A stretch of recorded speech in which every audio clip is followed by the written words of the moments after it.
ابو فرمانے لگے تمہیں پتہ ہے جب کسی کے گھر میں بیٹی پیدا ہوتی ہے حضور کیا ہوتا ہے؟ فرمایا میرا مالک 2 فرشتے بھیجتا ہے۔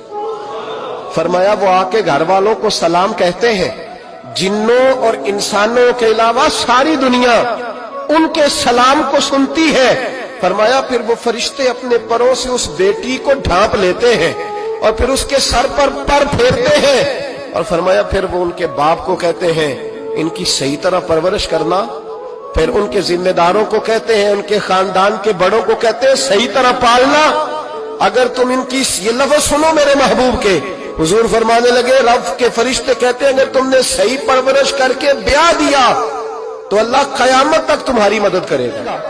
اللہ دنیا کی مشکلات میں بھی تمہاری مدد کرے گا۔ گویا حضور فرما رہے ہیں جب تم مرنے لگو گے بیٹی کی پرورش کرنے والوں، تو رب کریم تمہیں کلمہ یاد کرا کے تمہاری مدد کرے گا،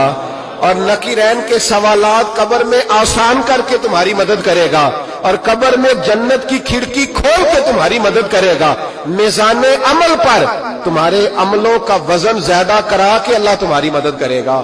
پل صراط پہ تمہیں آسانی سے گزار کے تمہاری مدد کرے گا، میزان عمل پر اپنے محبوب کے ید اللہ والے ہاتھوں سے تمہیں جام پلا کے اللہ تمہاری مدد کرے گا، اور فرمایا تمہیں دوزخ سے بچا کے جنت میں ڈال کے رب تمہاری مدد فرمائے گا۔